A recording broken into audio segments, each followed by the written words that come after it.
Marcus stood frozen as the security guard yanked his 12-year-old son out of the choir lineup. Not because he misbehaved, but because a kid like him didn't fit the school's image. Cameras were rolling. Parents were watching. No one said a word. And just as Marcus stepped forward to intervene, the principal whispered, "This is bigger than you think." What was he protecting? And how far would the school go to silence them? Before we deep dive into this interesting story, subscribe to our channel, and tell us where are you watching from. Share in the comments below. The late afternoon sun filtered through the high windows of Willow Creek Middle School's aging auditorium, casting pale gold beams across rows of mismatched metal chairs. Parents filled the space with restless anticipation, but the mood never rose above lukewarm. It was the kind of event the school staged every year, an informal warm-up for the spring showcase. But even before it began, something felt slightly off. The teachers buzzed among themselves with an air of impatience, and the students hovered near the stage, unsure whether they were supposed to feel excited or dread what came next. At the back of the room, Marcus Hale stood beside his 12-year-old son, Jordan, who was nervously thumb-tapping the side of his jeans. Marcus had seen that gesture since the boy was small. It was how he tried to ground himself when the pressure became too sharp. The music teacher, a woman named Miss Waverly, had made it clear for weeks that she didn't believe Jordan belonged in the advanced vocal rotation. She insisted it was full, insisted the boy needed more foundational control, insisted that the school couldn't make exceptions just because a parent believed their child had talent. None of the comments were openly racist. They never were. They lived in the safe gray zone where polite adults could deny intention and claim misunderstanding. Still, Marcus recognized condescension when he heard it. He had lived long enough to understand that discrimination didn't always announce itself. Sometimes it came wearing a smile, pretending it was protecting the very people it diminished. Today was supposed to be simple. Each student would demonstrate a small exercise. Nothing formal, nothing judged, but the laughter that bubbled through the auditorium did not sound like encouragement. It had an edge, not loud, not openly cruel, but unmistakably amused, in a way that positioned certain students as entertainment rather than participants. Marcus heard it every time one of the black or brown students stepped forward. A whisper, a smirk, the quiet, corrosive kind of derision that adults learn to ignore because acknowledging it made things inconvenient. Jordan was scheduled near the end, and Marcus noticed how many students had already been dismissed with patronizing praise. The pattern was clear. Stronger performers received rushed, lukewarm nods. Weaker performers were excused with polite, performative encouragement. But none of it prepared Marcus for what happened when his son's name was called. The subtle tension that had hummed beneath the afternoon suddenly sharpened. Jordan stepped forward, clutching his small sheet of music. But before he could begin, Miss Waverly lifted a hand and stopped him. The room fell into an awkward hush as she looked toward Marcus with an overly bright expression and announced that perhaps it would help if a parent demonstrated the tone they expected. The remark was cloaked in humor, coated in the suggestion that the request was harmless, even playful, but the smirk pulling at the corner of her mouth betrayed her intention. She didn't expect Marcus to agree.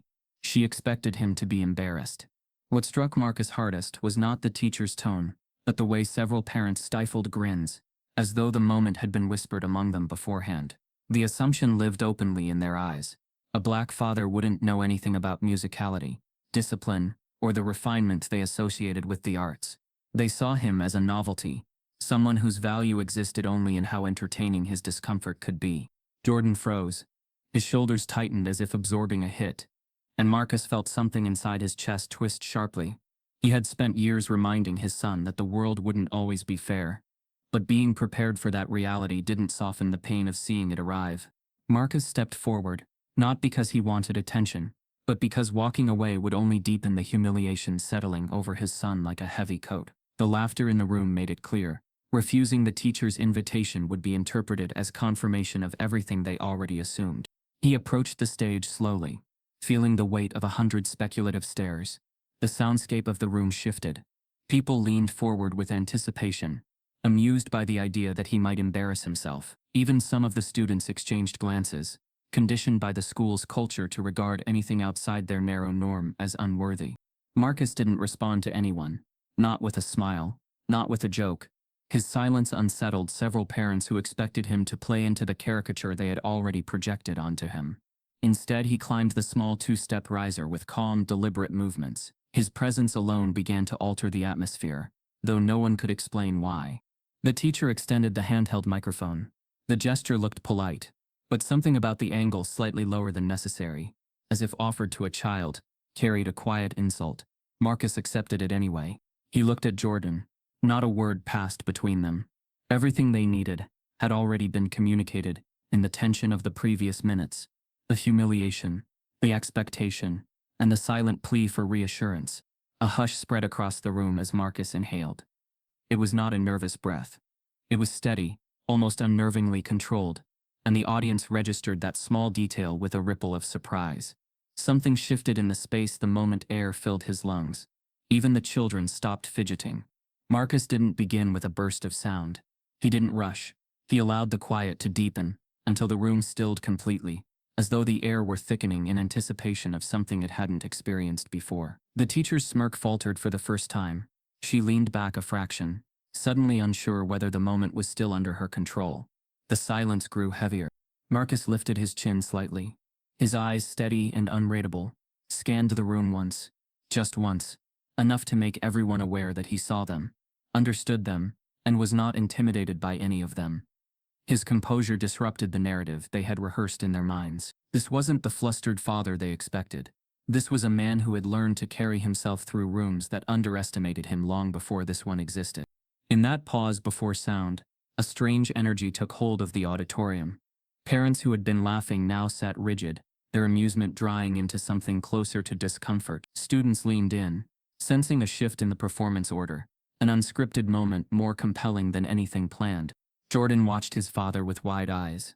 Something in his posture softened, as though the humiliation draining through him had been replaced by a faint flicker of hope. Marcus drew in another breath, deeper this time, but still measured.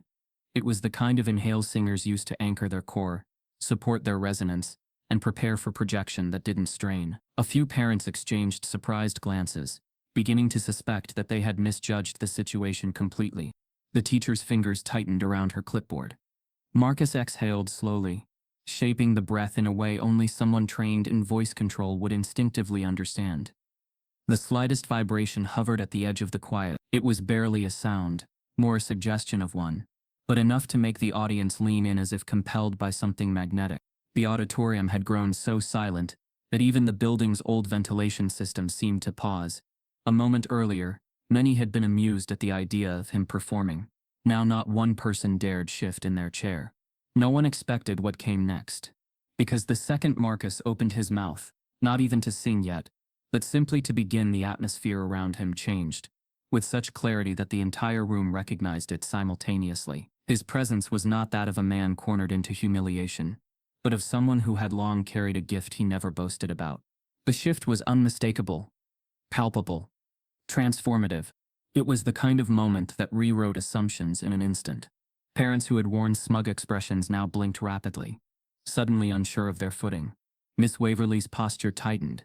Students held their breath without realizing it. Even the sunlight filtering into the room appeared to sharpen, illuminating the small rise where Marcus stood like a spotlight he hadn't asked for but undeniably commanded.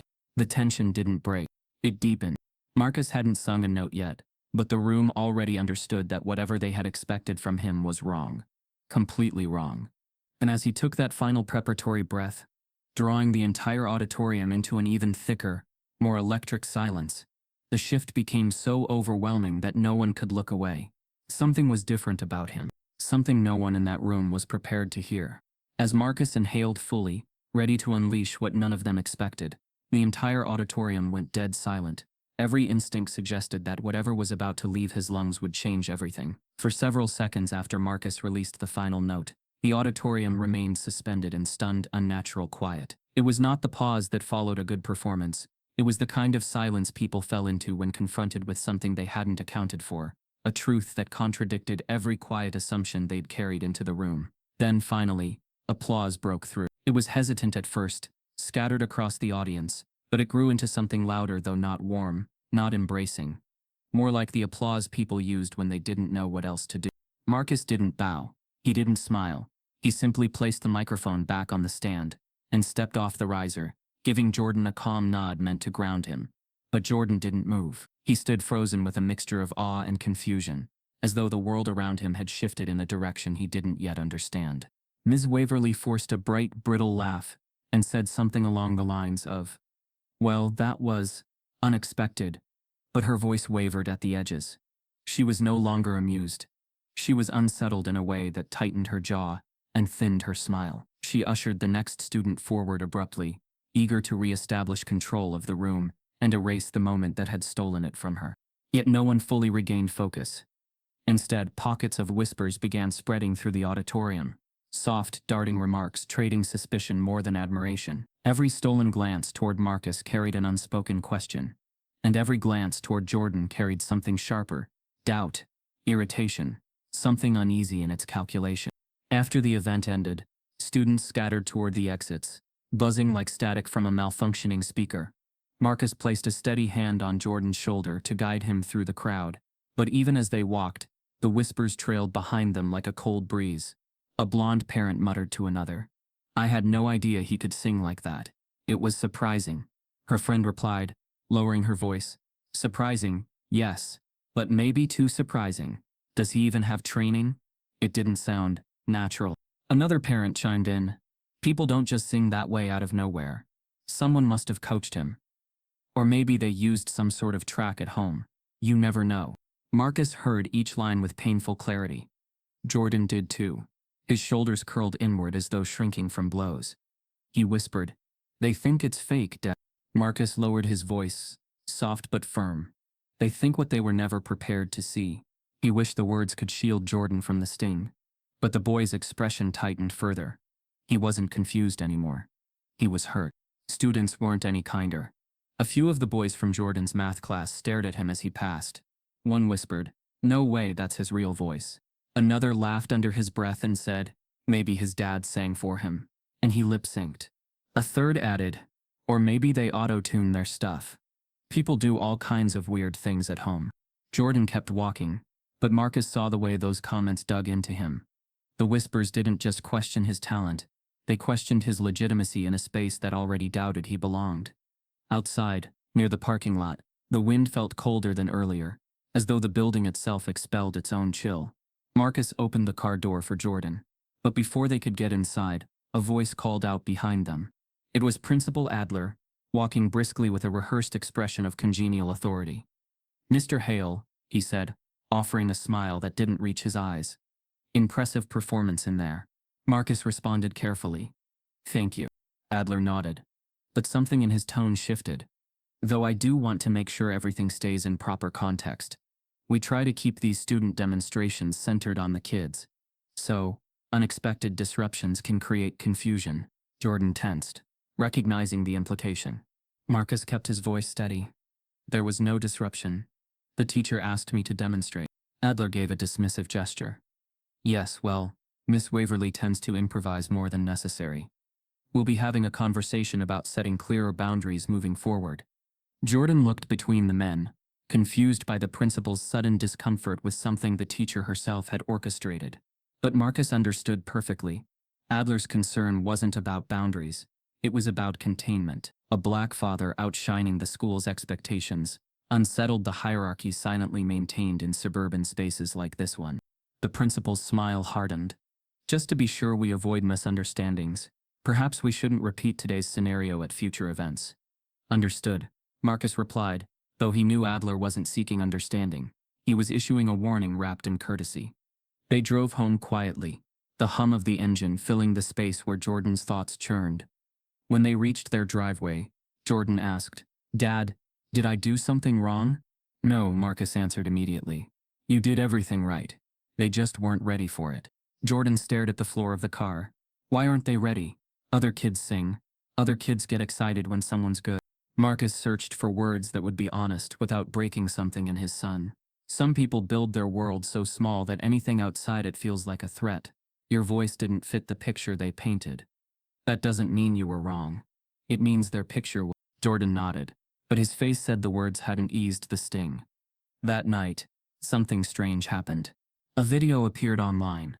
Someone had recorded not just Jordan's portion of the event, but also Marcus's demonstration. The clip began circulating across local social media pages, first among parents, then teens, then strangers who had never set foot inside Willow Creek Middle School. Comments appeared in hundreds. Wow, that man can sing. Insane talent. This kid lucked out with those genes. But beneath those were others. But they practiced this for attention. Feels staged. There's something off about that performance. People don't sing like that naturally. How is this kid even in a majority white school district? Marcus scrolled through the reactions, long after Jordan fell asleep. He had lived long enough to know that racism rarely announced itself directly. It disguised itself as skepticism, as surprise, as intellectual curiosity.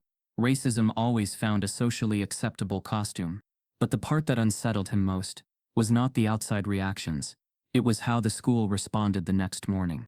When Marcus dropped Jordan off, he noticed staff members talking in tight clusters near the entrance. Their voices were hushed, but glances shot toward him like flares.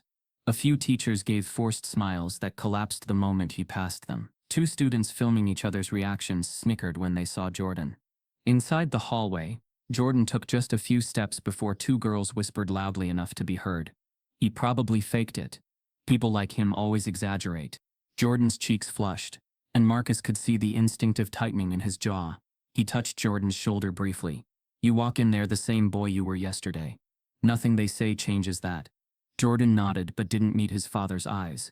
He walked toward homeroom with shoulders drawn in tighter than usual. Marcus turned to leave when a voice called from behind. Mr. Hale. He recognized the tone before he recognized the speaker. A tone layered with forced sweetness and veiled authority.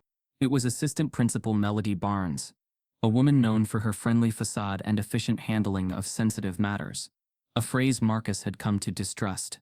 She approached with a smile that was polished but hollow, like an ornament designed to distract from its own emptiness.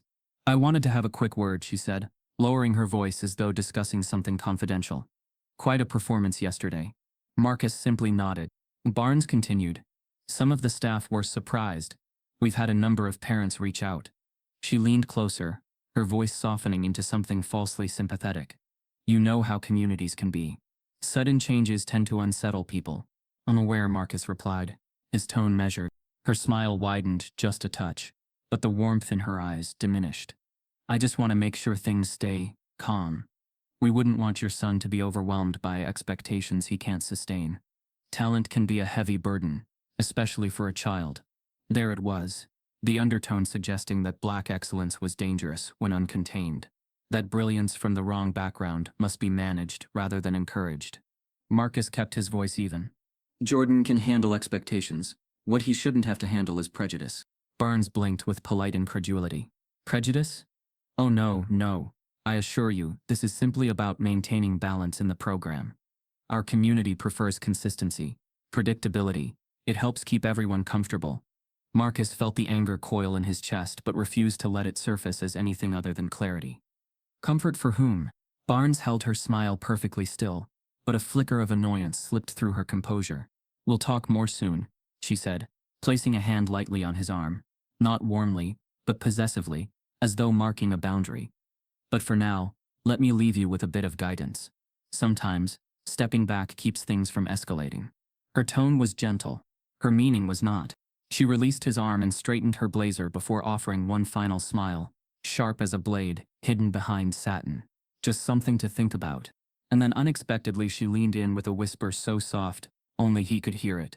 You don't want to make things harder for him. Marcus felt a cold stillness settle in his spine. Before he could respond, Barnes tightened her smile and said, Come with me for just a moment. There's something you need to hear. Assistant Principal Barnes led Marcus down the hallway with a stride so smooth it felt rehearsed, her heels clicking softly against the polished tile. The fluorescent lights overhead flickered with a faint hum, casting a sterile glow that only amplified the coldness of the moment.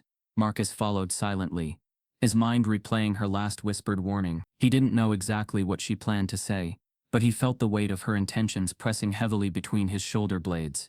She opened the door to a small conference room and gestured inside with an almost theatrical sweep of her hand. Just a quick conversation, she said with an airy tone that didn't match the tension in her eyes. Marcus stepped in without responding verbally. The room was quiet. Too quiet.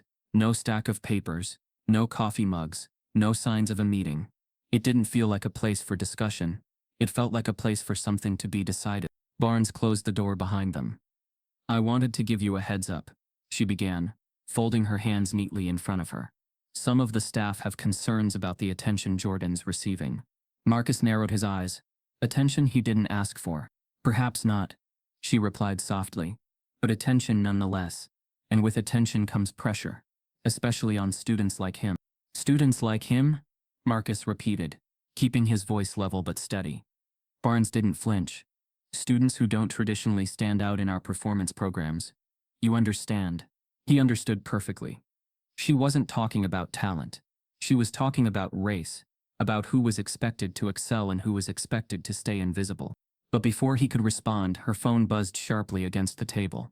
She glanced at the screen, and something in her expression twitched. Not fear, not irritation, something closer to worry. Marcus watched closely. Problem? Barnes hesitated, then said, "It seems a video of yesterday's event has circulated more widely than expected." His stomach tightened. "How widely?" "Very," she answered, her voice flattening as she turned the screen toward him. A video of him singing. Just the short clip, no context, was already flooding social feeds. The view count climbed in real time, numbers jumping faster than the human eye could comfortably follow. Marcus didn't speak. Barnes continued in a cautious tone. Public attention is unpredictable. Some people are praising it. But others, well, I think you should prepare yourself. Her vague warning hung in the air, but she dismissed him before he could ask more. We'll check in again later. For now, go on with your day. Marcus left the office with a heaviness he couldn't shake. By the time he reached the parking lot, his phone buzzed repeatedly. Notifications stacked like falling dominoes. Texts from coworkers, distant cousins, old college friends, even unknown numbers sending links with short messages like, "Is this you?" And "Man, this is blowing up." He didn't open any of them until he was inside his car with the door shut, insulated from the world for a brief moment. The clip was only 27 seconds long, taken from the worst possible angle, shaky, grainy, zoomed in, but his voice poured through with clarity that didn't belong to amateur recording equipment. Someone had captioned it, "Who is this dad?" Another repost said, "This man just shocked an entire school." A third read, "Black excellence captured by accident." Comments scrolled endlessly. Some were appreciative. "Talent like this doesn't show up every day. This man needs a record deal. That boy is lucky to have a father like that." But beneath those came the darker wave. "No way, this is real. Feels staged. Something about this doesn't add up. This school doesn't need people like that showing off. That he's one of those parents who tries to make everything about himself, and worse, always trying to steal the spotlight. He doesn't belong in that community. He looks like trouble." Marcus stared at the screen, absorbing the familiar sting of coded language. The compliments didn't move him. The hate didn't surprise him. He knew the world well enough to understand that the internet magnified whatever biases people already carried. But he was unprepared for what he saw next. Someone had uploaded a second video, this one of Jordan taken earlier in the day when he was talking to a classmate near his locker. The caption read, "This the kid whose dad tried to take over the showcase." The online conversation shifted from awe to accusation. Probably coached him. Kids like that always get pushed too hard.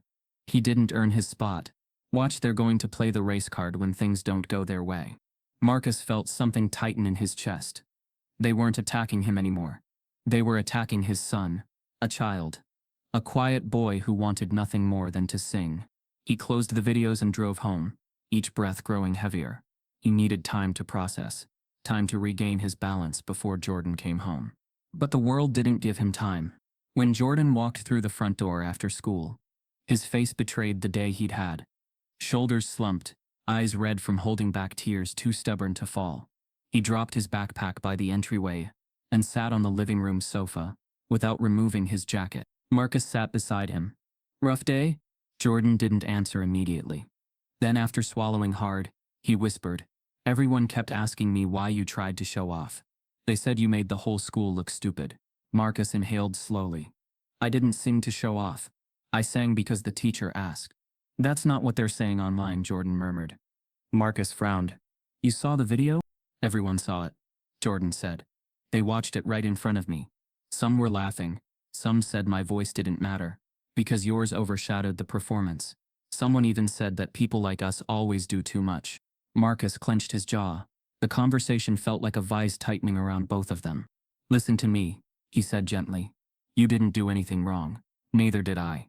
Jordan finally met his father's eyes. Then why does it feel like we did? Because the world was built to make them feel that way. But Marcus couldn't say that aloud. Not yet. That night, the clip exploded beyond anything the school could have imagined. Local news pages reposted it. A regional entertainment blogger shared it with the caption, "Unexpected talent discovered in the suburbs." National accounts picked it up, then international ones. Within hours, the clip crossed 2 million views. The praise grew louder, but so did the criticism. Comments splintered into factions. "This is beautiful. This family is inspiring. This is embarrassing. Why is he singing at a kids' event?" Another attention-seeking parent. And then, imagine being a teacher and having a parent hijack a performance. Fire her for letting this happen. Public schools are doomed. Keep politics out of music. The worst ones hid their racism behind careful phrasing. But the intent was unmistakable. Jordan tried to avoid reading anything, but the kids at school had already turned the video into a spectacle. He couldn't escape it, and though Marcus tried to shield him, the digital world moved faster than any parental protection could. By midnight, Marcus still hadn't turned off his phone. He sat alone in the living room, staring at the screen as if waiting for something. An apology, a shift in tone, a moment of clarity. None came. When he finally forced himself into bed, he found sleep only in short, restless fragments. Morning didn't bring relief. It brought escalation. Before the sun fully rose, Marcus stepped outside to get the mail. The neighborhood was quiet, shrouded in that pale bluish light that blurred the edges of every house. He opened the mailbox with a sigh, expecting bills or circulars, but instead, a small unmarked envelope sat alone inside, thick and oddly weighted. He frowned and pulled it out. There was no stamp, no return address. Someone had delivered it by hand. He slid a thumb under the flap and opened it.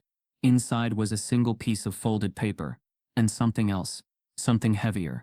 He lifted the paper first. It contained only 4 words, typed in a cold, anonymous font. "Stay in your place." Marcus felt a slow, chilling anger climb his spine. Then he looked into the envelope again, and saw the object resting inside. Something that didn't belong in a mailbox. Something that wasn't just a threat, but a message. His breath caught sharply as the realization hit. He tipped the envelope, and a small, disturbing object slid into his palm. An object meant to warn him exactly how far someone was willing to go. The object in Marcus's palm felt colder than the morning air, small, metallic, unmistakable, a bent, rusted whistle, school-issued. The kind coaches used decades ago. Someone had stuffed it inside the envelope, as if to say, "We can call you out whenever we want. We control the field. You don't." He closed his fingers around it slowly, the sharp edge of rust cutting the underside of his thumb. Not enough to bleed, just enough to sting. Whoever left the message knew exactly what they were doing. The symbolism wasn't subtle. It didn't need to be. Behind him, the front door opened, and Jordan called out softly, "Dad, you coming in?" Marcus turned quickly, slipping the whistle into his pocket before the boy could see it. "Yeah," he said, steadying his voice. "I'm coming." But the rest of the morning unfolded with the weight of that message pressing against him. A constant reminder that the world wasn't merely reacting to the viral video. It was preparing to push back. At 10:42 a.m., the call came from the school. Assistant Principal Barnes again. Her tone was breezy, falsely warm, as she said, "Mr. Hale, we'd like you to come in for a brief meeting regarding Jordan's placement. Nothing alarming, just a conversation of concern." "Concern about what?" Marcus asked. "Oh, just a few questions about yesterday's performance and some follow-up about the gifted program review." "It won't take long." Marcus didn't believe her for a second. Still, he went. He needed to understand how deep this hostility ran. When he arrived, the front desk secretary avoided eye contact as she asked him to sign in. The school's usual noise, students changing classes, lockers banging, teachers calling instructions, felt muted, as if the building itself was holding its breath. Barnes stood waiting outside the conference room, wearing a practiced smile. "Thank you for coming on such short notice." "I didn't have much choice," Marcus replied. She pretended not to hear the edge in his voice as she opened the door. Inside sat Principal Adler, the district liaison Miss Corwin, and surprisingly, Miss Waverly, the music teacher who had initiated the entire moment by calling him onto the stage. She looked different today. Smaller, nervous, her hands fidgeted under the table.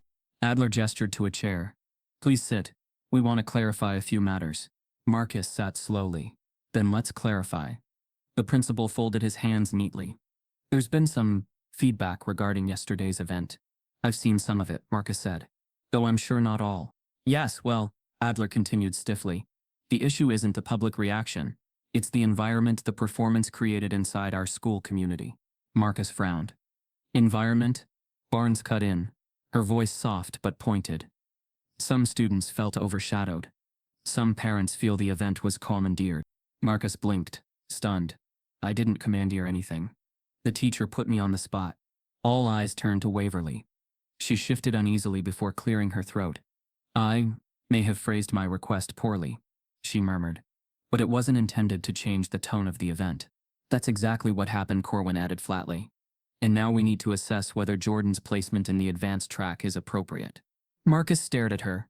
His placement? Adler nodded. With everything going on, the viral video, the sudden attention, it's important to ensure no unfair advantage was given. Meaning? Marcus asked cautiously. Corwin leaned forward. We have reason to believe Jordan received outside coaching, intended to elevate him beyond his peers in a way that makes the staff appear negligent. Marcus almost laughed. Do you think I trained my son to embarrass the school? Corwin replied calmly. Some parents interpreted your performance as evidence of private mentoring, which for fairness reasons, must be disclosed. Marcus exhaled slowly, controlling the anger forming in the back of his throat. You are accusing us of wrongdoing because my son is talented? Because I can sing? Barnes offered a soothing smile. No one's accusing, we're asking for transparency. And if we don't provide it, Corwin answered, then we may need to reevaluate his placement in the gifted program. Marcus stared at them, in disbelief. He's been trying to get into that program for months, and now that he's shown talent, the program is suddenly in jeopardy, because of a rumor? Adler cleared his throat. Actually, due to recent enrollment changes, the gifted program is at capacity. Even without this issue, new placements would be limited. There were openings last week, Marcus said sharply. Corwin responded without hesitation. We reassessed. The program is now full. Marcus understood the subtext immediately. This wasn't about capacity. This was about containment. They wanted to put Jordan back in a box they felt comfortable supervising. The silence in the room thickened like smoke. Finally, Marcus asked, what exactly do you want from me? Barnes answered, reassurance that you won't pursue unnecessary attention, that you'll help us keep the focus where it belongs, on student development rather than viral moments. Marcus sat back, letting the truth settle. They wanted him to disappear quietly. They wanted Jordan to stop shining before his light exposed too many cracks in their system. He spoke slowly. Jordan hasn't done anything wrong. Neither have I. And I'm not going to pretend otherwise just because the school is uncomfortable. Corwin's expression chilled. Then be prepared for consequences. Waverly winced at the word. Marcus noticed. Adler cleared his throat, trying to soften the moment. Let's not escalate. We just want what's best for the community. Marcus stood. Then maybe start acting like it. The meeting ended abruptly after that. No smiles. No handshakes. Just a silent acknowledgement that the lines had been drawn. When he stepped into the hallway, Marcus felt the exhaustion settle deep into his bones. He wanted to go home, regroup, think, but he didn't get far. A voice called quietly from behind him. Mr. Hale? Wait. He turned. It was Ms. Waverly. She looked over her shoulder nervously, ensuring no administrators were watching. Then she approached him with a trembling urgency he hadn't seen before. I need to give you something, she whispered. Marcus frowned. What is it? She slipped a manila folder from inside her tote bag. Her hands shook. Take this. Don't look at it here. What is it? He repeated. Her voice dropped lower. Proof. Things you need to see. Things they don't want you to know. Marcus studied her face. She wasn't lying. Fear radiated from her in waves. Why are you doing this? He asked. Waverly swallowed hard. Because I can't keep pretending this is normal. She stepped away quickly, retreating down the hallway before anyone could notice her. Read it when you're home, and be careful. Marcus watched her disappear around the corner, the weight of the folder suddenly immense in his hands. The paper inside shifted as he gripped it, a sound too delicate for the fear it carried. Something inside that folder was dangerous. Something inside that folder was the truth. Marcus opened the folder in his car, and the first document he saw made his entire body go cold. Marcus sat frozen in the driver's seat, the manila folder resting open on his lap, as though it contained something radioactive. The first page alone had buckled his breath, leaving an icy pressure clawing at the center of his chest. He blinked twice, hoping he had misread it. But the words remained, stark and damning in black ink. Student Progress Review. Malik Turner. Status removed from accelerated program. Reason cited. Behavioral unpredictability. Lack of academic consistency. Next to the official explanation, in faint pencil, not school-issued, not formatted, was a note scrawled in hurried handwriting. Exceptional voice. Outperformed staff expectations. Parent complained about racial bias. A second note rested below it, in the same thin handwriting. No behavioral issues prior. Marcus turned the page, hands trembling now, and found another profile. Student. Aaliyah Brooks. Status transfer. Reason cited. Parent dissatisfaction. But a paper clipped beneath the official form told a different story altogether. Email from choir director. 3 years ago. Her tone and pitch are unlike any student we've had in years. We should consider preparing her for regional competitions. Another handwritten annotation. Competition offer denied by administration. Family withdrew after repeated discouragement. Aaliyah's face, a small photo attached to the corner, looked eager, bright, full of that pure early talent children rarely recognize in themselves until someone else nurtures it. The kind of face Jordan wore before all of this began. Marcus felt a heavy stillness growing inside him. This wasn't just paperwork, it was a graveyard. He turned another page. Student. Daryl James. Status temporary suspension. Reason cited. Disruptive conduct in class. Below it, internal note. Undisclosed. Student surpassed benchmark evaluations. Parents requested placement review. Administrator advised to delay until after committee change. Then, outcome. Placement denied. Student moved to alternative electives, following suspension. Marcus exhaled shakily. My God, he whispered to himself. He kept reading, each page tightening the vice around his ribs. Every name belonged to a black student. Every incident, conveniently aligned with a moment when one of those students began to rise above expectation. Every punishment appeared strategically timed. It wasn't random. It wasn't coincidence. It wasn't misunderstanding. It was system. A quiet, calculated mechanism designed to suppress excellence whenever it threatened the balance of comfort this suburban district clung to. He flipped to another page, its edges worn, as though it had been handled repeatedly. Student. Naomi Ellis. Status. Disciplinary review. Reason cited. Improper attitude toward faculty. A note underneath revealed the truth. Student questioned fairness of solo assignments. Demonstrated exceptional sight reading ability. Consider reassignment. A final handwritten annotation chilled him.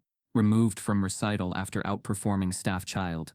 Marcus pressed his palm to his forehead, trying to steady the storm shaking through him. He had come into this meeting thinking the issue was isolated, maybe messy, maybe unfair, but something he could fight on individual grounds. Now he understood. This wasn't about Jordan. Jordan was simply As he reached the final set of documents, something even more damning emerged.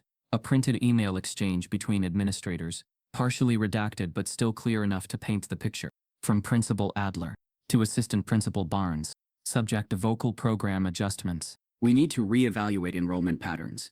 Parents have expressed discomfort with the shifting culture of the advanced electives. Let's consider soft transitions for select students who may be better suited for standard tracks. We must preserve cohesion. Barnes had replied. Agreed. Strength of certain voices creates imbalance. Strategic scheduling could resolve concerns. And beneath it, another handwritten note from Waverly, likely the one who had slipped the folder to him. Heard this discussion firsthand. Not the first time. Marcus leaned back in his seat, staring at the windshield as if the world beyond had tilted on its axis. The parking lot blurred into patches of color. The rising panic settled into something colder, quieter, more dangerous, a resolve forming like steel hardening under flame. He whispered to himself. They've been doing this for years.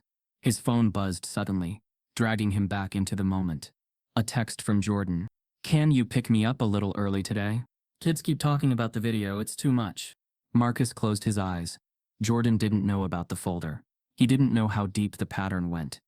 He only knew the surface-level cruelty of classmates who parroted the tone set by the school itself. Marcus drove to the school slowly, the folder resting on the passenger seat like a live wire. He kept glancing at it, half expecting it to disappear, to reveal itself as some wild misinterpretation. But it sat there calmly, its quiet truths, impossible to unsee. When he arrived, Jordan was already waiting by the curb, hugging his backpack tightly. He looked smaller today. Dimmed. Marcus hated that look. The shrinking of a child forced to carry the weight of something he never asked for. As Jordan climbed in, Marcus asked softly, "Rough morning?" Jordan shrugged. "Just people talking. Teachers staring. It's like everyone's waiting for me to mess up so they can say yesterday didn't matter." Marcus gripped the steering wheel. "You don't have to prove anything to them." Jordan stared out the window. "Then why does it feel like I do?" The ride home was quiet, heavy with tension neither of them wanted to disturb. Once they were inside, Marcus excused himself to the study, claiming he needed to check emails. He opened the folder again, reading each page more slowly this time, forcing himself to understand it not as a fluke, but as a structure, one designed to keep students like Jordan contained, compliant, invisible. He reached the last page. A list of families, phone numbers, dates of reassignments, and withdrawals. Some had left the district, some had moved schools, some had simply disappeared from records altogether. Marcus knew he needed more than paper. He needed voices, stories, confirmation that this wasn't a tragic misreading. He chose a name at random, the Turner family, the first profile in the folder. He dialed the number with a trembling hand. The line rang twice, then 3 times. His heart thudded. Maybe the number was old. Maybe they wouldn't pick up. Then, "Hello?"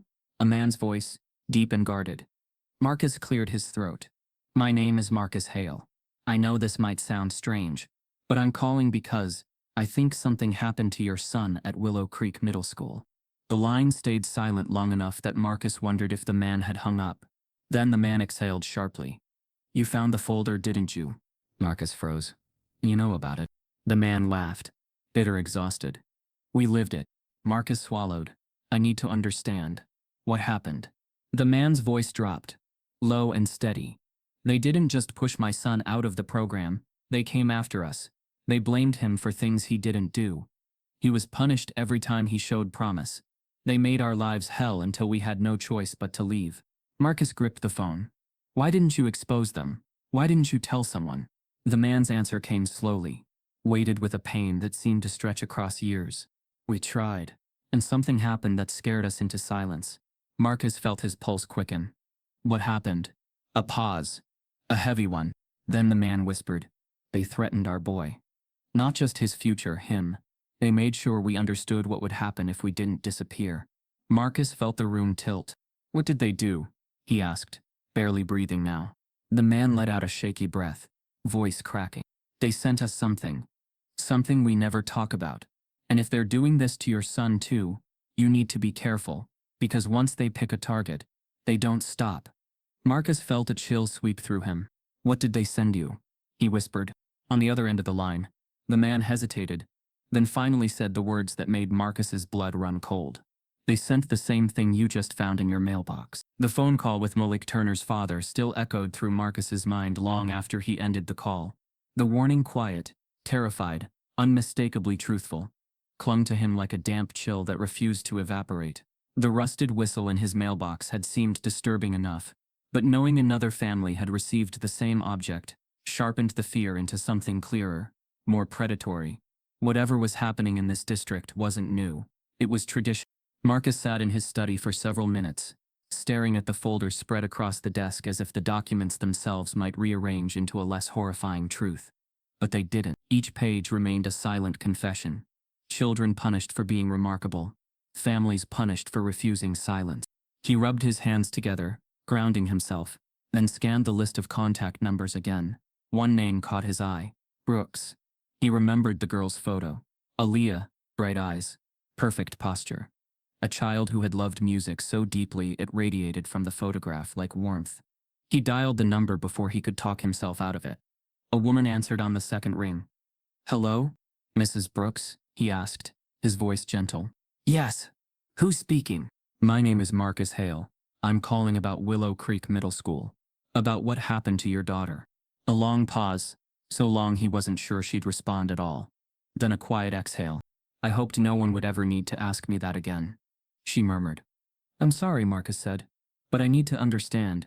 My son, he's becoming a target too. Her voice wavered. Is he talented? Marcus hesitated. Yes. Another exhale, heavier this time. Then they've already noticed him. She told him to come by her house. Some stories need a face, she said. Otherwise they sound like exaggerations. 10 minutes later, Marcus stood at the threshold of a modest home on the edge of their district, just far enough from the wealthier neighborhoods that one could believe the difference was accidental. Mrs. Brooks was a slim woman with tired eyes and a posture that suggested she had lived far too long in a world that insisted she carry weight. She hadn't chosen.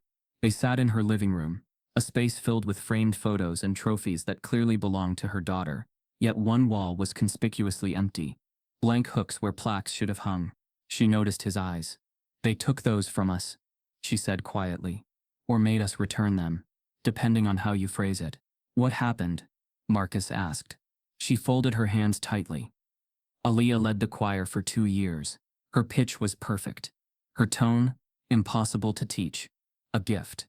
Her smile trembled for a moment, remembering. The teachers knew it. The kids knew it. Everyone knew it. Then why? The board president's niece transferred into the school, she interrupted softly. She sang too. But she wasn't special. Good, yes. But not Aaliyah. Marcus felt the pieces begin to arrange themselves. They pushed her aside, he said. Mrs. Brooks nodded. First they changed the solo assignments. Then they reduced the choir's competition entries. They said the program was too demanding. They said the choir needed to focus on blending, instead of highlighting specific students. Marcus swallowed. Your daughter asked why. Yes, she whispered. And the next day the entire choir was disbanded. Disbanded? Marcus repeated. Officially, she said, they claimed budget restructuring. But you can still see the music department spending on everything else. They didn't cut music. They cut the choir. Marcus leaned forward. Because of your daughter. Mrs. Brooks nodded. Because she embarrassed the wrong child. Because she proved that excellence doesn't always come from the families with influence. What happened after that? Her expression hardened. They erased the choir from the website, deleted mentions of their awards, removed photos. They acted like the program had never existed. And your daughter? Marcus asked. Teachers treated her like a problem waiting to happen. Staff stopped recommending her for anything. She was disciplined twice, for things she didn't do. Her voice dropped, shaking. One day she came home crying. She said she didn't understand why her voice made people angry. Marcus closed his eyes, feeling the words cut deeper than he expected.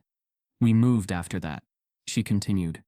Different district, different world. But she never auditioned for another choir. They didn't just erase the program, they erased her confidence.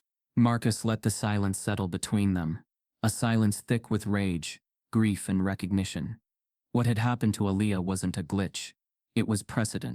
They're coming for your son, she said quietly. Marcus inhaled sharply. Why now? Because he's visible, she answered. And visibility is dangerous in this district. Unless you fit their expectations, they don't reward talent here. They reward obedience. Marcus thought of Jordan's shrinking posture, his quiet questions, the exhaustion in his eyes. He thought of the administrator's careful words, the viral backlash, the rusted whistle. He thought of the folder filled with erased names. He rose slowly, thanking her for her honesty, though the words felt too small for the truth she had entrusted him with. Before he left, she touched his arm lightly and said, Be careful, Mr. Hale. You're not just fighting for your son, you're threatening a system that's been protected for years. Driving home, Marcus felt the full weight of her warning settle into his bones. This wasn't an academic dispute. It wasn't a misunderstanding about placement. It wasn't parents complaining or administrators overreacting. It was strategy. A system that rewarded silence and punished brilliance. If that brilliance came from the wrong child. He parked in the driveway, turning off the engine, but remaining in the car for a moment, breathing slowly to steady himself. The folder sat on the seat beside him, like an accusation. Inside, Jordan was humming softly at the dining table while working on homework. His voice gentle, unaware of the danger wrapped around it. Marcus sat across from him. How are you feeling today? He asked. Jordan shrugged. People are still talking. Teachers too. They keep reminding me the showcase is coming up, like they're warning me not to get too excited. Marcus forced his tone to remain calm. What do you mean? They keep saying things like these events can change, or don't depend on one opportunity. Even Miss Waverly acted weird. She didn't look at me when she talked. Marcus clenched his jaw. They were preparing the ground, setting the stage for another erasure. Dad? Jordan asked. Am I still performing? Of course, Marcus said. But something uneasy twisted in his stomach. After Jordan went to bed, Marcus sat at the computer. He needed answers. Proof. Something concrete to expose, if it came to that. He opened the school website, navigated to the events calendar, then to the regional talent showcase page, the page he had checked dozens of times before. He scanned the list. His eyes moved down the roster of performers. Then, back up, then slower, then again. No Jordan Hale. His name was gone.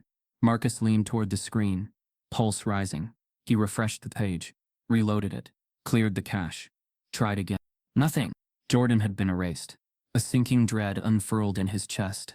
Not anger, not shock, something colder, something that felt exactly like confirmation. He clicked the last updated timestamp. Yesterday, right after his meeting with administration. They hadn't even bothered to hide their timing. He stared at the screen, realizing this wasn't the beginning of a fight. It was the middle of one he hadn't even known he was in until now. Marcus scrolled to the bottom of the page and discovered a hidden note from the school board, explaining why Jordan's name had been removed.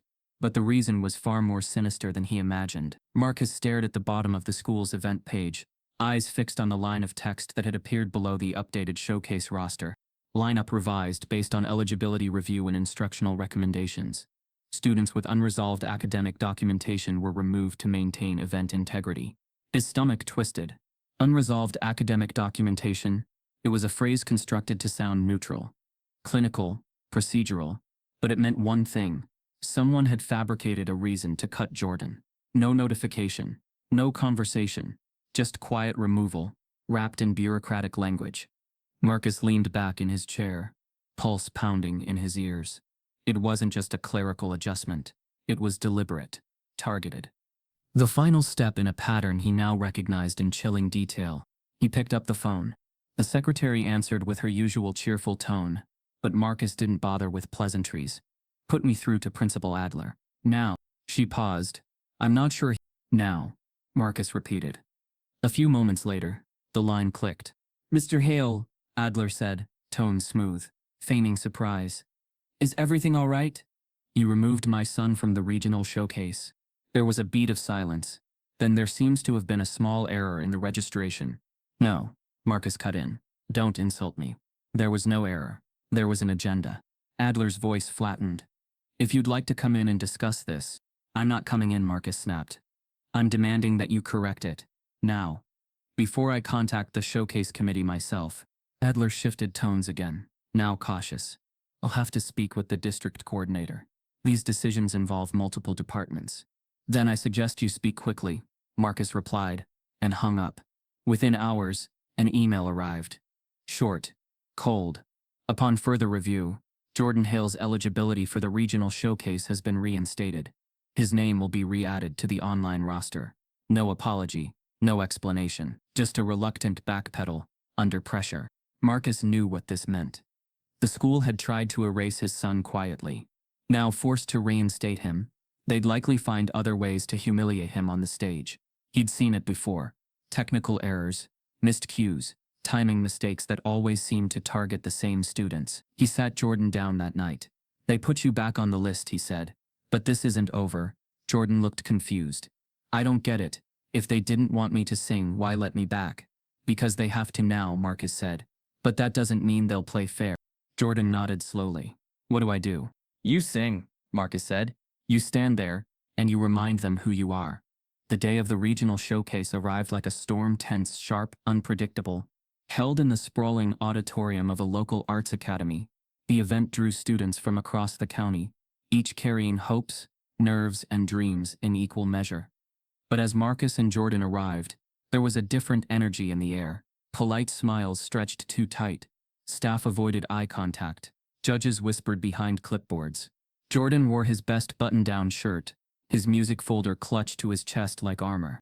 Backstage was a maze of movement, students warming up, parents pacing, volunteers bustling. Marcus scanned the crowd, watching for anything suspicious, but it all looked ordinary, almost too ordinary. Then the first problem emerged.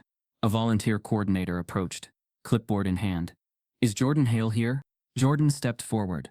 The coordinator flipped through her sheet. "We're not finding your microphone assignment." Marcus's stomach tightened. He submitted his mic request 2 weeks ago. "I'm sure it's a simple mix-up," she said.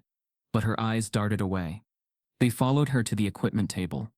There, on a rack of labeled headsets and lavaliers, Jordan's name tag was missing, just an empty hook where it should have hung. The volunteer handed him a backup mic. "This one's older, but it works. Just speak clearly and project." Marcus examined it. The mic was visibly damaged, scratched casing, a frayed wire near the clip. He wanted to object, but Jordan shook his head slightly. "I'll use it," the boy said.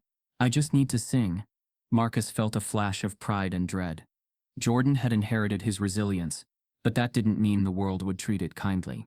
They returned to the green room, where each performer's folder of sheet music was supposed to be waiting. Jordan flipped open his empty. No music. Just a name tag and a blank inside pocket. Marcus went straight to the director's table. "My son's sheet music is missing." A woman with a headset and strained expression said, "We received it late. Maybe it wasn't filed properly." "I submitted it a month ago," Marcus replied. "Then I'm not sure what happened," she said, already turning away. Jordan stood silently behind him, face tight. "Can you sing without it?"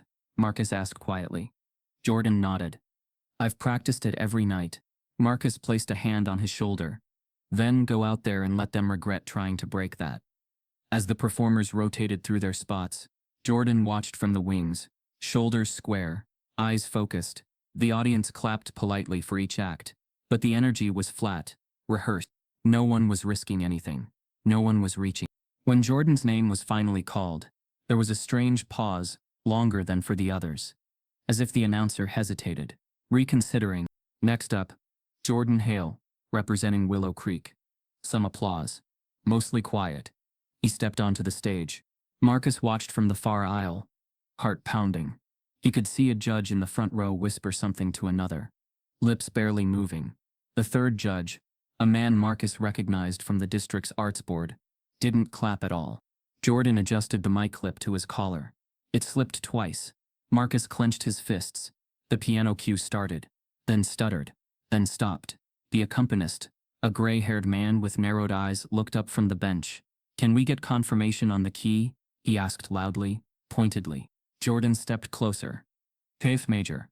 The pianist raised an eyebrow. "Sure, that's what you submitted?" Yes. The pianist shrugged. "Fine." He struck the first chord slightly flat. Jordan closed his eyes. Marcus held his breath. And then, Jordan sang. The first note wasn't just sound, it was defiance. A clean, clear ribbon of tone that floated across the room and silenced every shuffle, whisper, and sideways glance. The microphone cracked faintly at the start, but Jordan didn't flinch. He adjusted his breath, shifted his posture, and kept going. He didn't just sing the melody. He owned it. With each phrase, his voice grew richer, pulling tension from the air like thread from fabric. The lyrics, a gospel-tinged ballad about dignity and hope, hit harder than anyone expected, because now they weren't abstract. They were autobiography. By the second verse, the judges had stopped writing. By the bridge, even the pianist looked up in disbelief. And then something happened that no one could have predicted. Halfway through the final chorus, the damaged mic let out a sharp feedback burst. Just a second of static. Jordan didn't blink. He raised his voice above the distortion. Stronger, clearer, unstoppable. When he hit the final note, it wasn't just performance. It was declaration. A silence followed, too deep to be anything but awe. And then the crowd erupted. Applause burst like thunder. People stood. Some parents who hadn't clapped all night now rose to their feet. Marcus felt tears sting his eyes. Not because they loved the performance, but because his son had made it impossible for them not to. As the ovation roared, one judge slipped a folded paper beneath the scoring sheet, and Marcus caught the look in his eyes. It wasn't praise. It was warning. The thunderous applause still echoed inside the auditorium. Long after Jordan stepped off the stage, his breath unsteady, his eyes wide with a mixture of disbelief and fierce, trembling pride. Backstage, performers and parents alike stared at him, some with admiration, others with the tight-lipped resentment of people forced to acknowledge something they had spent years pretending couldn't exist. Marcus reached him first. You did it, he whispered, gripping Jordan's shoulders with a mix of gratitude and awe. You did more than they expected. More than they wanted. Jordan smiled faintly. Did I make you proud? More than you know, Marcus said. But even as he spoke, he couldn't shake the image of the judge who had slipped the folded paper beneath the scoring sheet. That subtle motion, that silent warning, that cold, flat stare aimed not at Jordan's talent, but at his audacity, his courage to stand on a stage that wasn't designed for him. It lingered, and it wasn't long before the consequences crept out from behind the polished curtains. The results announcement took place 30 minutes later in a crowded hallway near the auditorium doors. Students gathered, buzzing with excitement, clutching programs and stretching to see over one another. When the scoring sheets were posted, murmurs rippled through the group. Jordan didn't win first place, or second, or third. He didn't place at all. A hush followed, this one different from the odd silence earlier. This one carried confusion, disbelief. A few students whispered things like, "That can't be right," and he was the best one. And did they post the wrong sheet? Marcus felt the unfairness hit like a blow to the chest. Jordan stared at the list, blinking slowly, processing. I don't understand, he whispered. Did I do something wrong? No, Marcus said softly. You did everything right. But the judge's table told another story. The man who had slipped the warning paper was already packing his briefcase, avoiding eye contact. The other judges were speaking in low voices, glancing at Jordan, glancing away, shifting uneasily. Marcus walked toward them. One judge, a woman in a navy blazer, offered a brittle smile. It was a highly competitive field. That's not an answer, Marcus said. The man with the briefcase interrupted. Scores are final. Discussion is unnecessary. Jordan tugged gently on his father's sleeve. It's okay. Let's go. Marcus swallowed his anger. We're going, he said, turning with his arm around the boy. But don't ever believe this reflects who you are. As they walked toward the exit, several parents watched them with narrowed eyes, not out of confusion now, but possession, territory. The kind of gaze that said a line had been crossed and needed reinforcement. Marcus recognized it instantly. He had seen it in boardrooms, job interviews, community meetings, spaces where black success wasn't celebrated but scrutinized, dissected, challenged. They stepped into the lobby, ready to leave, when a sharp female voice cut through the crowd. There he is. Marcus stiffened. A middle-aged woman with manicured hair and a district board badge walked toward them, flanked by two other parents. Her expression was tight with indignation. She pointed directly at Jordan. That arrangement wasn't his, she said loudly. Loudly enough for the entire lobby to hear. Marcus froze. Excuse me? She held up her phone. A video of Jordan singing played faintly through the speaker. This performance, she said, matches a copyrighted arrangement released by a private studio last year. Who gave you permission to use it? Jordan looked stunned. I didn't steal anything. Her lips curled. Maybe you didn't, but perhaps your father did. Marcus stepped forward. You're accusing us of plagiarism based on what? Your assumptions. She narrowed her eyes. I'm on the arts board. I recognize protected work. And I've already filed a complaint. Jordan whispered. A complaint? Against me? Yes, she replied coldly. And if the claim is upheld, your performance today could disqualify the entire school from regional participation next year. Her words were strategic, carefully weaponized, not just targeting Jordan, targeting the school, forcing the district to turn on him. Marcus's voice trembled from restrained fury. You're doing this because he's talented, because you didn't get the result you wanted. I'm doing this, she said sharply, because rules matter, credibility matters. Then, with a pointed glare at Jordan, authenticity matters. The implication hung between them, like poison. Marcus forced his voice steady. Show me the arrangement you're claiming he stole. The woman hesitated. I don't have to prove anything. The burden is on you. Jordan's face tightened. I didn't copy anything. I learned it from the version Ms. Waverly gave us in class. That made the woman pause, but only for a moment. Then it seems your teacher will also need to be questioned, she replied. Perhaps she distributed material outside her licensing permissions.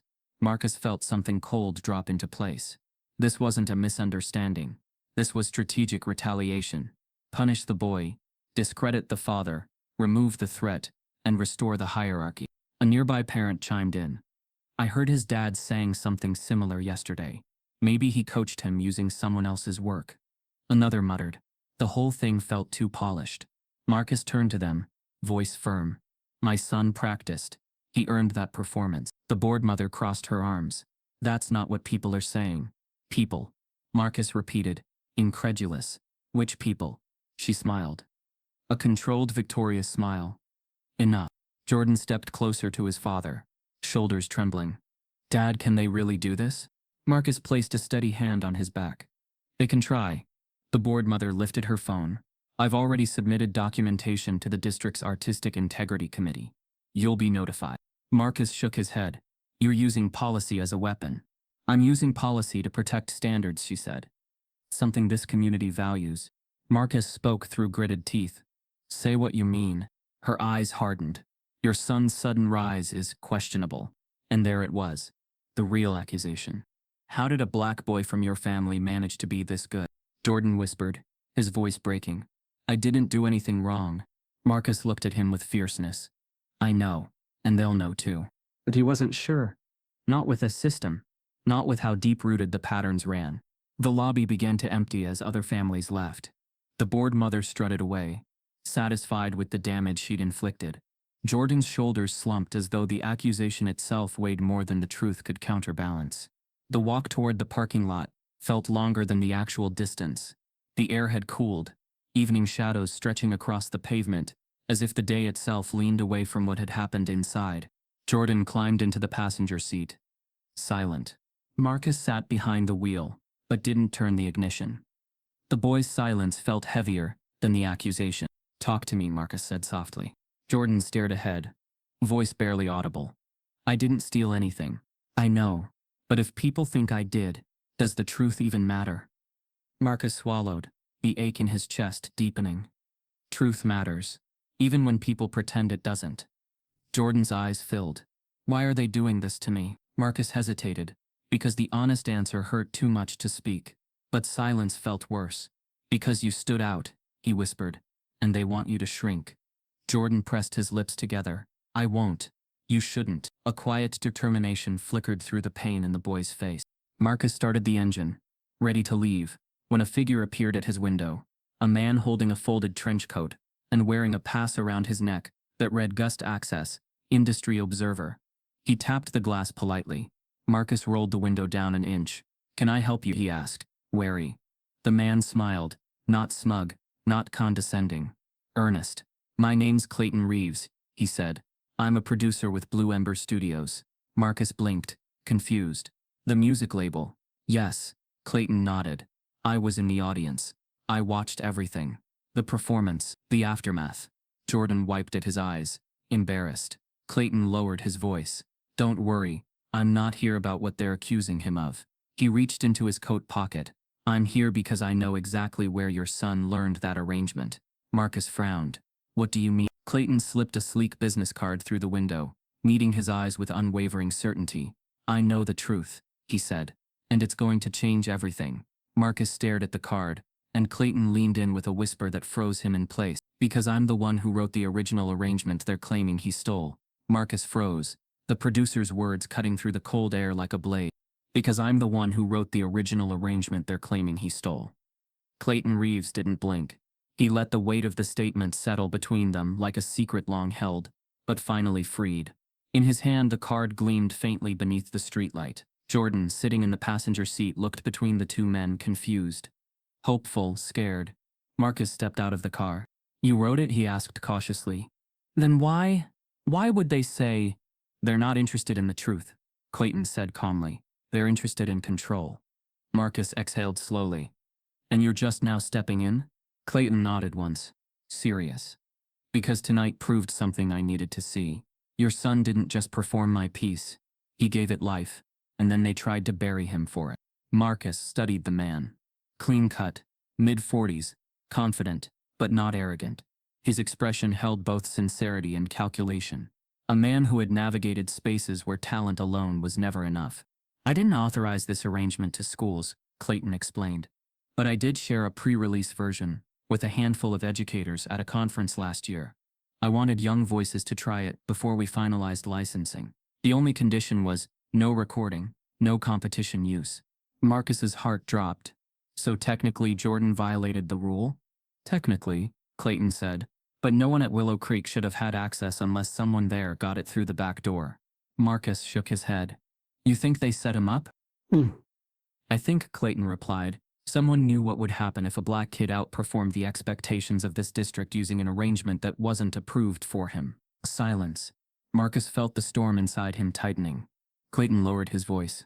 Look, I don't want this to ruin your son. That's why I'm here. He held up a second card, this one embossed with a studio logo. I'm offering representation, he said. A development track, vocal coaching, exposure, studio time. I want to work with Jordan, build something around him that's honest and powerful. Jordan leaned forward. For real? Clayton smiled. For real. But you both need to understand something. His tone changed. This isn't just an opportunity. It's a spotlight. If we go public with this, the school will come for you harder. They'll spin the narrative. Say you exploited your son. Say you used a stolen arrangement to fast-track him. Marcus tensed. So what are you saying? I'm saying you have a choice. Clayton said. You can walk away, stay quiet. Let the noise die down. Your son keeps singing, and maybe this all fades. Jordan looked devastated. So, we do nothing? Clayton raised a hand. Or, you speak out. You tell the story. We go public. Expose what happened. Put pressure on the school and the board. I've got lawyers. I've got PR. But once that train leaves the station, there's no going back. Marcus didn't respond. His mind spun with images. Jordan's eyes filled with disbelief when he was erased from the roster. The look on Mrs. Brooks' face when she recounted how her daughter was crushed. The quiet tremble in Malik's father's voice when he warned him. Fame came with risk. Visibility came with consequences. The same community that applauded Jordan could turn on him overnight. You're not the first family this has happened to, Clayton said quietly. But you could be the last. If you're ready. Jordan stared up at his dad. I want to tell the truth. Marcus looked at his son, remembering every sacrifice, every quiet moment they had pushed through, every time Jordan had asked, did I do something wrong? He nodded once. We'll do it, Marcus said, but on our terms. Clayton extended his hand. Then let's get to work. 2 days passed in quiet preparation. Clayton sent over a contract draft, clean and transparent. He offered to delay public announcements until they secured a media angle. He brought in a vocal coach to evaluate Jordan, who confirmed what Marcus already knew. The boy's gift was rare, even raw. But beneath the surface, retaliation simmered. Emails from the school grew cold. Jordan was pulled from 2 elective classes due to scheduling adjustments. A parent anonymously submitted a request to audit the family's residency. Marcus noticed teachers no longer returned his greetings. One even shut her door quietly when he passed her in the hallway. The silence became sharper than words. They were being watched, measured, punished, without confrontation. But the moment of escalation came not from the school, but the media. On the 3rd morning, Marcus's phone rang. Unknown number. He nearly ignored it.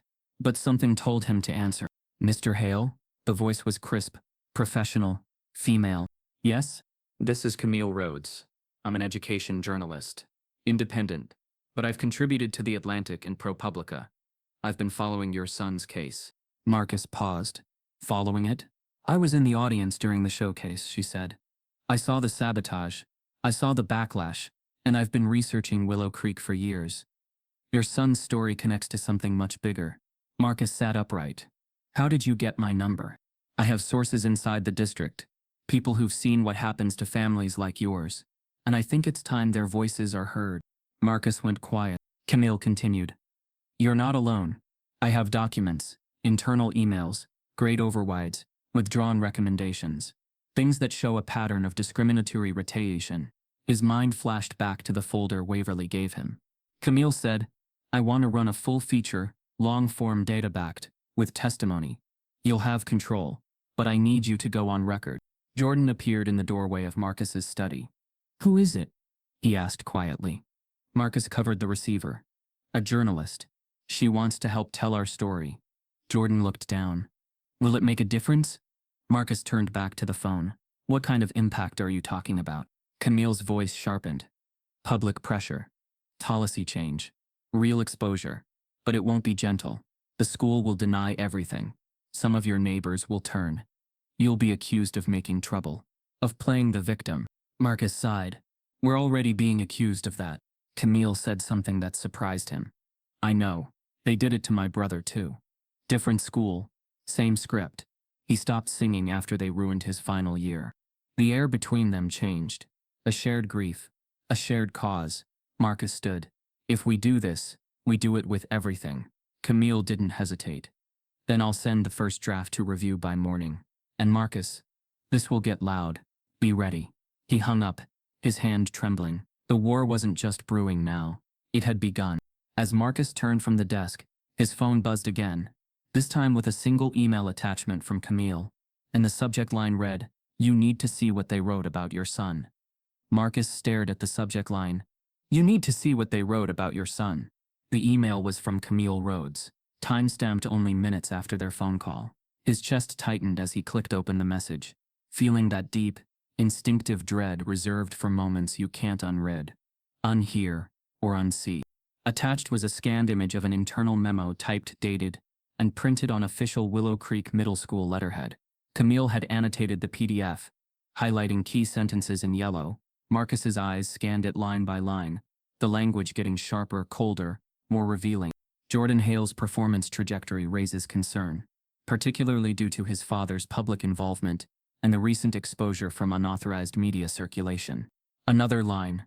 Given the family's pattern of external engagement, staff are advised to limit discretionary privileges and carefully document all student behavior going forward. Then this, the most damning of all. To preserve a consistent academic environment, students whose progress becomes a catalyst for divisiveness must be reassigned to prevent disruption. Marcus felt his throat go dry. It was written like a policy, not an opinion, not a conversation, but an administrative action plan. A roadmap for institutional erasure.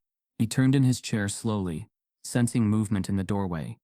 Jordan stood there, hoodie sleeves pulled down over his hands, as if trying to disappear into himself. Is that about me? He asked softly. Marcus hesitated. Jordan stepped into the room. I know it is. I saw the look on your face. Marcus exhaled. It's from someone inside the school. They're watching us, Jordan. Not because you did anything wrong. Because you didn't. Jordan sat down across from him. What does it mean? It means they don't care how good you are, Marcus said. They only care that you're not the kind of kid they can control. Jordan looked away. So what happens now? Marcus thought of Camille's words, the warning, the history she carried. He turned back to the email. There was a second attachment, this one titled, Internal Trends Report, Minority Disciplinary Cases and Program Withdrawals. The file contained a spreadsheet, rows of student IDs, dates, coded reasons for disciplinary action. Camille had decoded the patterns. Of the 212 students flagged for peer disruption, 71% were Black or Latino. Of the 35 students removed from advanced enrichment tracks, 80% were Black despite scoring above benchmark in their evaluation tests. 12 student-led clubs had been dissolved in the past 3 years. All but 2 were Black or multicultural focused. At the bottom, Camille's note, I've been trying to expose this for 4 years, but they always win. Unless someone like you goes public. Someone they can't erase so easily anymore. Marcus stared at the screen for a long time. He remembered every meeting where they'd spoken down to him.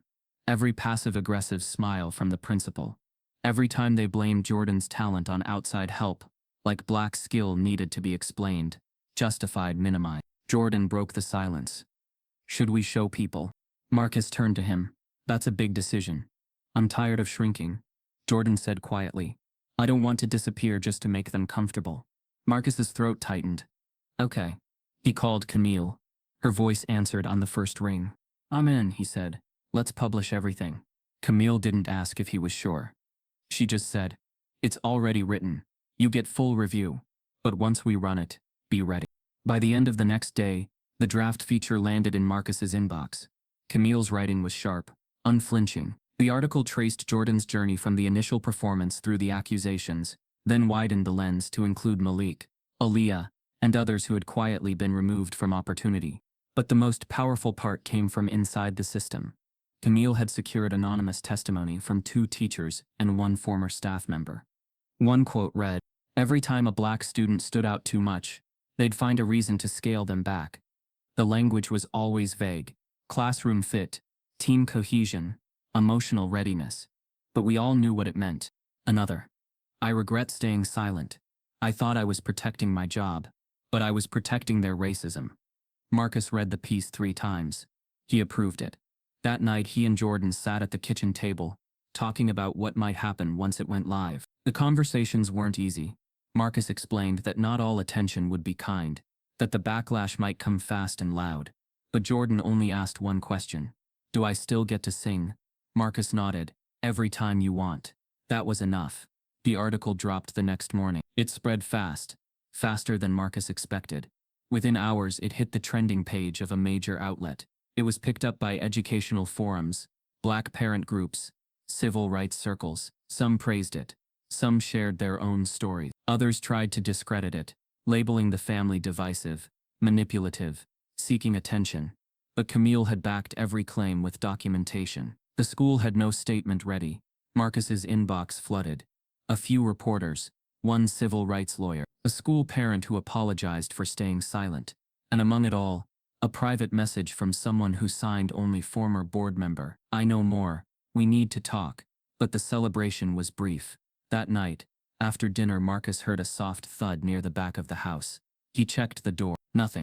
But something felt off. A light in the hallway flickered when it hadn't earlier. One of the windows, a small one near the basement stairs, was cracked open. He walked the house carefully. No broken glass. No visible damage. He checked every room. Nothing missing.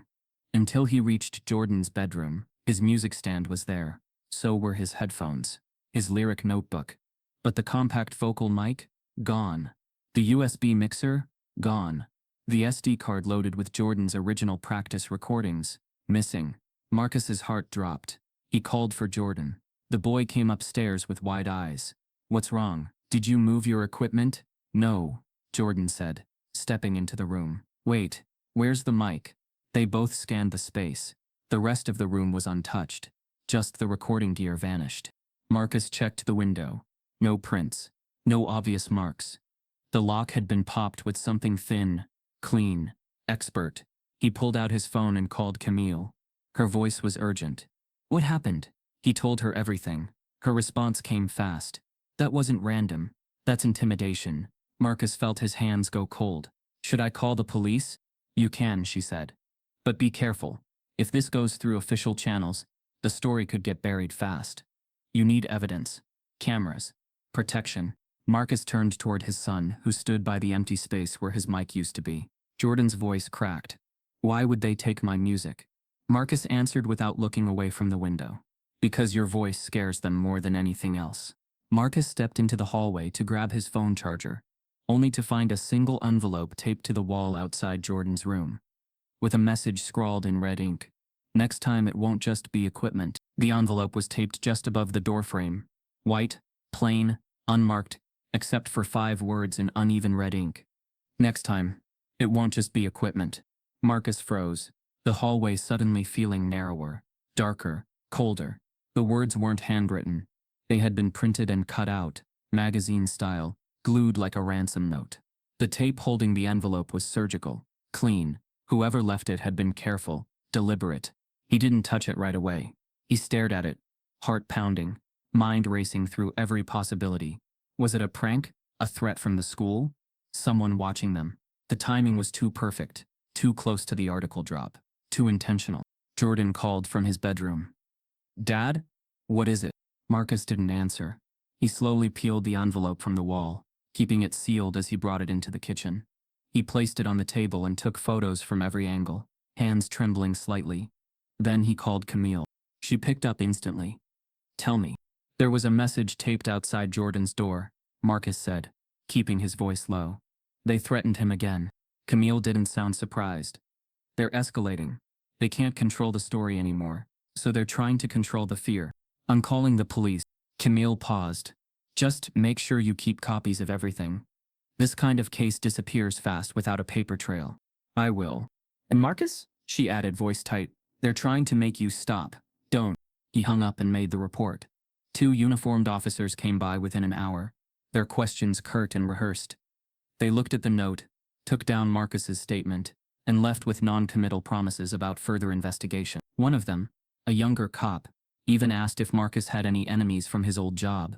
The implication was clear: maybe this had nothing to do with race. Maybe this was just personal. But Marcus knew better. The school district had gone silent publicly, but its defenders had grown louder.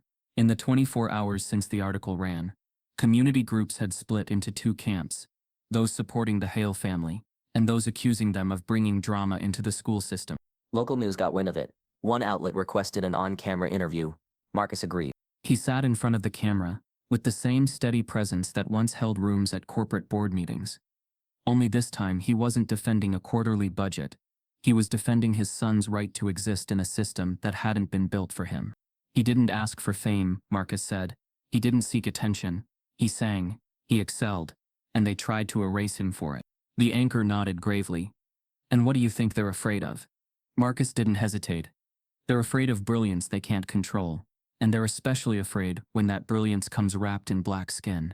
The segment aired that night during the 6 p.m. slot. And that's when the firestorm truly began. The reaction was immediate.